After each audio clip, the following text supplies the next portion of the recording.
আসসালামু আলাইকুম। আজকে আমি আপনাদের জন্য পড়ব শ্রদ্ধেয় আরিফ আজাদের প্যারাডক্সিক্যাল সাজিদ বইটি। পর্ব ৫। তাদের অন্তরে আল্লাহ মোহর মেরে দেন। সত্যিই কি তাই? বিশ্ববিদ্যালয়ের কেন্দ্রীয় লাইব্রেরিতে বসে বই পড়ছিলাম। সাজিদ পড়ছিল অ্যান্থনি মাসকারেনহাসের দ্য লেগেসি অব ব্লাড বইটি। বাংলাদেশের স্বাধীনতা যুদ্ধের ওপর বিদেশি সাংবাদিকের লেখা বই। সাজিদের অনেক দিনের ইচ্ছে, বাংলাদেশের মুক্তিযুদ্ধের ওপর সে একটা ডকুমেন্টারি তৈরি করবে। তাই মুক্তিযুদ্ধ নিয়ে যত বই আছে সব খুঁটিয়ে খুঁটিয়ে পড়ছে সে। আমি অবশ্য সাজিদকে সঙ্গ দেওয়ার জন্যই রয়ে গেছি। এসব বই টই পড়ার ব্যাপারে আমার যথেষ্ট অনীহা আছে। থার্ড পিরিয়ডে সাজিদ ফোন করে বলল ক্লাস শেষে যেন ওর সাথে দেখা করি। দেখা করতে এসেই আটকে গেছি। সোজা নিয়ে এলো লাইব্রেরিতে। মোটা মোটা বইগুলো নিয়ে সে বসে পড়েছে। খুব মনোযোগ দিয়ে পড়ছে আর গুরুত্বপূর্ণ লাইনগুলো ডায়েরিতে টুকে নিচ্ছে। আমি আর কি করব? সাজিদকে মুখের ওপর তুই বসে থাক বলে চলেও আসা যাবে না। তাহলেই হয়েছে। আমি ঘুরে ঘুরে সেলফে সাজিয়ে রাখা বইগুলো দেখছি। হুমায়ূন আহমেদের একটি বই হাতে নিলাম। বইটির নাম দিঘির জলে কার ছায়া গো। হুমায়ূন আহমেদ নামের এই ভদ্রলোক বাংলাদেশে বেশ জনপ্রিয় লেখক। যদিও ওনার তেমন বই আমি পড়িনি, কিন্তু সাজিদের মুখে ওনার বেশ প্রশংসা শুনি। ওনার বেশ কিছু কালজয়ী চরিত্র আছে। একবার নাকি ওনার নাটকের একটি পট পাল্টানোর জন্য মানুষ মিছিল নিয়েও বেরিয়েছিল।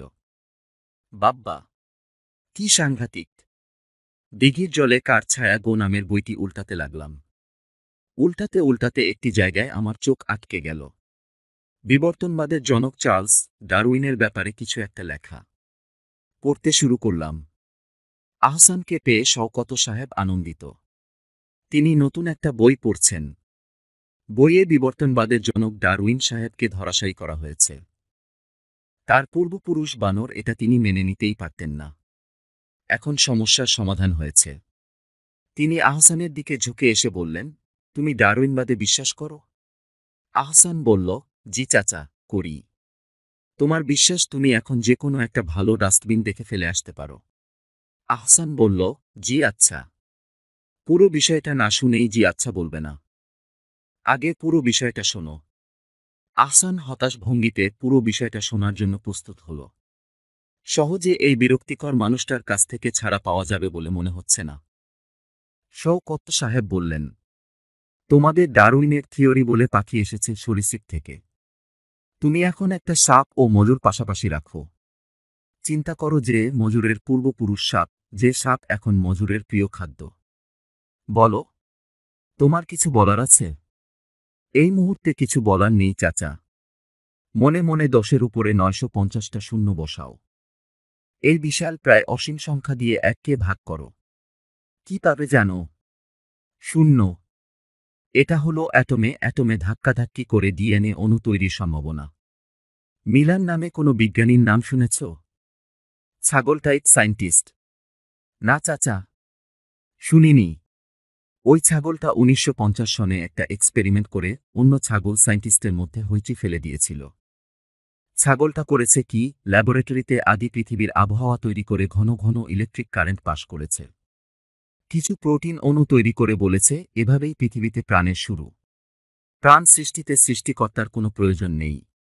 এখন সেই ছাগল মিলারকে নিয়ে বৈজ্ঞানিক মহলে হাসাহাসি চলে। লাইফ ম্যাগাজিনে কি লেখা হয়েছিল পড়ে শোনাই। চাচা, আরেকদিন শুনি। জটিল কিছু শোনার জন্য আমি এ মুহূর্তে মানসিকভাবে তৈরি নই। জটিল কিছু বলছি না। জলবত্তরলম। মন দিয়ে শোনো। শওকত সাহেব পড়তে শুরু করলেন। আহসান হতাশ চোখে জানালা দিয়ে তাকিয়ে রইল। এতটুকু পড়ে আমি বেশ আনন্দ পেলাম। লেখক হুমায়ূন আহমেদ এখানে বেটা ডারউইনকে এক হাত দিলেন। শওকত সাহেবের মতো আমিও কোনোভাবেই মানতে পারি না যে আমাদের পূর্বপুরুষ বানর। ভাবতেই ঘেন্না লাগে। বইটি নিয়ে আমি সাজিদের কাছে গেলাম। গিয়ে দেখি সে ব্যাগপত্র গোছানো শুরু করেছে। সে বলল, চলো, বাসায় যাব। আমি তাকে হাতের বইটি দেখিয়ে বললাম, এই বইটা পড়েছিস? মজার একটি কাহিনী আছে। হয়েছে কি জানিস?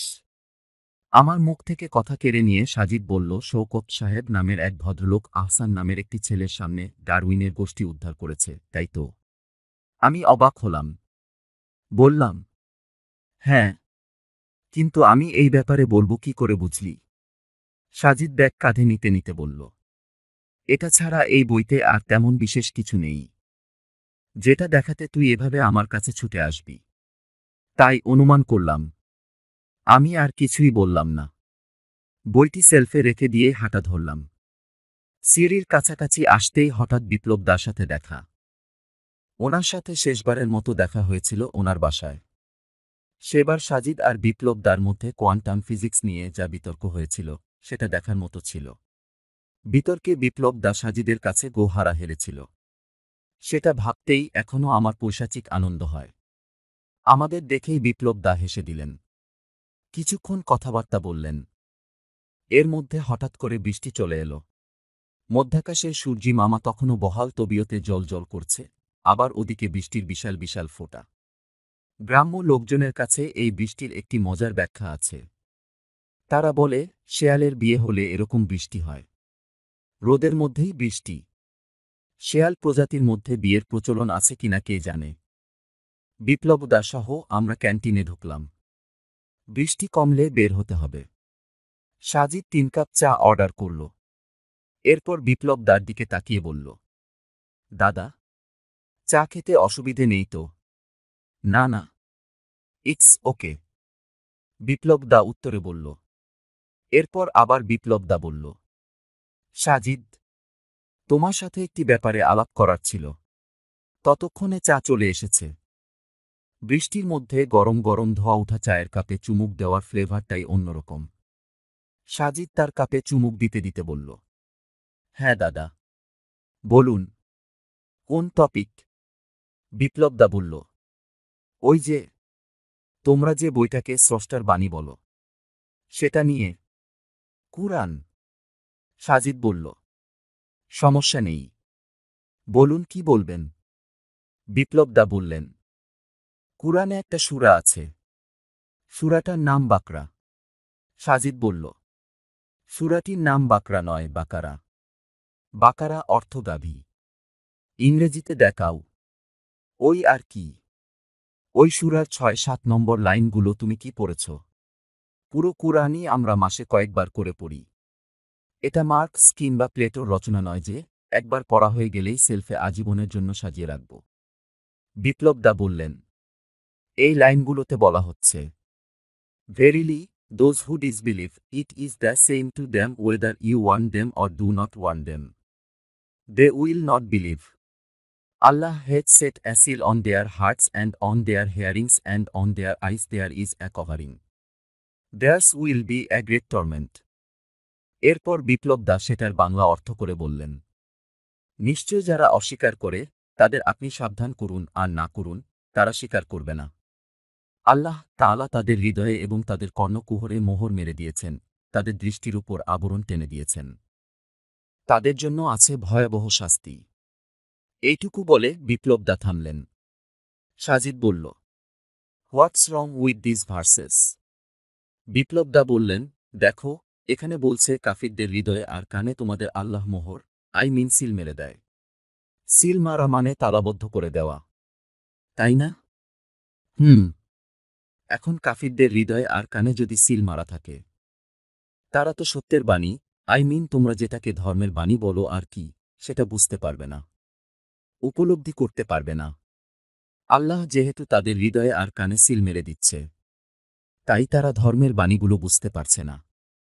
তাই তারা কাফির থেকে যাচ্ছে, নাস্তিক হচ্ছে। তাদের কি দোষ বলো? আল্লাহ তো চান না তারা আস্তিক হোক। চাইলে তিনি নিশ্চয় হৃদয়ে আর কানে সিল মেরে দিতেন না। আবার শেষে এসে বলছে, তাদের জন্য আযাব অপেক্ষা করছে। এটা কেমন কথা? একদিকে সিল মেরে দিয়ে সত্য বোঝার থেকে দূরে রাখছেন, আবার ওইদিকে আযাবও প্রস্তুত করে রাখছেন। ব্যাপারটা কি ঠিক বলো? বিপ্লব দার কথাগুলো আমার কাছে খুব যৌক্তিক মনে হল। আসলেই তো, এই আয়াতগুলো নিয়ে তো এভাবে কোনোদিন ভাবিনি। আল্লাহ তাআলা একদিকে বলেছেন, কাফিরদের অন্তরে মোহর মেরে দেন, আবার তাদের জন্য শাস্তির ব্যবস্থাও করে রেখেছেন। ব্যাপারটা কি?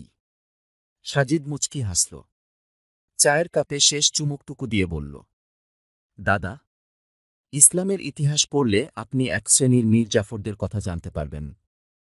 এরা করত কি জানেন? রাসূল সাল্লাল্লাহু আলাইহি ওয়াসাল্লামের কাছে আসত। হাতের মুঠির মধ্যে পাথর নিয়ে বলত, মুহাম্মদ, আমার হাতে কি আছে বলতে পারলে আমি এক্ষুনি ইসলাম কবুল করব। দেখি তুমি কেমন নবী? রাসূল সাল্লাল্লাহু আলাইহি ওয়াসাল্লাম হাসতেন। হেসে বলতেন, তোমার হাতের জিনিসই বলুক সেগুলো কি। তখন পাথরগুলো কথা বলতে শুরু করত। এটা দেখে সেই লোকগুলো খুব অবাক হতো। অবাক হয়ে বলত, এ তো সাক্ষাৎ জাদুকর। এই বলে পালাত। অথচ তারা বলেছিল হাতে কি আছে বলতে পারলে ইসলাম কবুল করবে। কিন্তু রাসূল সাল্লাল্লাহু আলাইহি ওয়াসাল্লাম তাদের পরীক্ষায় পাশ করে গেলে তারা তাকে জাদুকর, জ্যোতিষী ইত্যাদি বলে চলে যেত। মুনাফিকি করত। এসব আয়াতে মূলত এই শ্রেণীর কাফিরদের কথাই বলা হয়েছে, যাদের সামনে সত্য উদ্ঘাটিত হওয়ার পরও তারা তা অস্বীকার করে। বিপ্লব দা বললেন, কিন্তু অন্তরে মোহর মেরে দিয়ে তাদের সত্য জানা থেকে বঞ্চিত করে, আবার তাদের শাস্তি দেওয়াটা কি ঠিক? মোহর আল্লাহ তাআলা ইচ্ছে করে মেরে দেন না। এটা সিস্টেমেটিক্যালি হয়ে যায়। বিপ্লব দা হাসা শুরু করলেন। বললেন, ভেরি ইন্টারেস্টিং। সিস্টেমেটিক্যালি সিল পড়ে যায়। হা হা হা, সাজিদের এই কথাটা আমার কাছেও শিশুসুলভ মনে হল। সিস্টেমেটিক্যালি সিল পড়ে যায়, আল্লাহ তাআলা মারেন না। এটা কেমন কথা? আয়াতে তো স্পষ্টই আছে, আল্লাহ তাদের হৃদয়ে মোহর মেরে দেন। সাজিদ বলল, দাদা, ধরুন আমি বললাম, যারা খাবে না বলে সিদ্ধান্ত নিয়েই ফেলেছে, আপনি তাদের খেতে বলুন আর না বলুন, তারা কোনোভাবেই খাবে না। আল্লাহ তাআলা তাদের দেহ শুকিয়ে দেন, তাদের শরীরের রোগ প্রতিরোধ ক্ষমতা কমিয়ে দেন, তাদের জন্য রয়েছে কঠিন অসুখ। খেয়াল করুন, এখানে তারা অসুস্থ হচ্ছে, তাদের শরীরের রোগ প্রতিরোধ ক্ষমতা কমে যাচ্ছে, তারা কঠিন অসুখে পড়তে যাচ্ছে। কেন এসব হচ্ছে? আল্লাহ তাআলা কি ইচ্ছা করেই তাদের সাথে এগুলো করছেন? না, এগুলো তাদের কর্মফল। তাদের যতই জোর করা হোক, তারা যখন কোনোভাবেই খাবে না বলে সিদ্ধান্ত নিয়েই ফেলেছে, তখন সিস্টেমেটিক্যালি না খাওয়ার ফলে তাদের শরীর শুকিয়ে যাবে, শরীরের রোগ প্রতিরোধ ক্ষমতা কমে যাবে, তারা কঠিন রোগে পড়বে। এসব কিছুর জন্য তারাই দায়ী। কিন্তু সিস্টেমটা আল্লাহ তাআলাই চালাচ্ছেন। আল্লাহ তাআলা একটি সিস্টেম রেডি করে দিয়েছেন। আপনি না খেলে আপনার শরীর আল্লাহ তাআলা শুকিয়ে দেবেন, আপনার শরীরের রোগ প্রতিরোধ ক্ষমতা কমিয়ে দেবেন। দিন শেষে আপনার একটি কঠিন রোগ হবে। এটা একটা সিস্টেম। এই সিস্টেমে আপনি তখনই পড়বেন যখন আপনি নিজ থেকে খাবেন না বলে সিদ্ধান্ত নিয়ে ফেলবেন। ঠিক সেভাবেই যারা সিদ্ধান্ত নিয়ে ফেলেছে যে তাদের সামনে যত প্রমাণ, যত দলিলই আসুক, তারা সত্যকে মেনে নেবে না, অস্বীকার করবেই করবে, তাদের অন্তরে আর কানে সিস্টেমেটিক্যালি একটি সিল পড়ে যাচ্ছে। না খাওয়ার ফলে আপনি যেভাবে শুকিয়ে যান, আপনার শরীরের রোগ প্রতিরোধ ক্ষমতা কমে যায়, আপনার কঠিন অসুখ হয়। ঠিক সেভাবে বিশ্বাস করবেন না বলে সিদ্ধান্ত যখন নিয়েই ফেলেছেন, তখন আপনার অন্তরে কানে সিল পড়ে যাচ্ছে, আর দিন শেষে আপনার জন্য অপেক্ষা করছে কঠিন অসুখ, আজাব। এর জন্য আল্লাহ তাআলাকে ব্লেম করা হবে কেন? সাজিদ একনাগারে বলে গেল কথাগুলো। বিপ্লব দার মুখ খানিকটা ফ্যাকাশে হয়ে গেল। তিনি সম্ভবত বুঝে গেছেন ব্যাপারটা। আমি বললাম, বাব্বা, কি দিয়ে কি বুঝিয়ে দিলি রে ভাই? আমি হলে তো হজবরল করে ফেলতাম। সাজিদ মুচকি হাসল। বৃষ্টি অনেকক্ষণ আগেই থেমে গেছে। আমরা বিপ্লব দার কাছ থেকে বিদায় নিয়ে বেরিয়ে এলাম।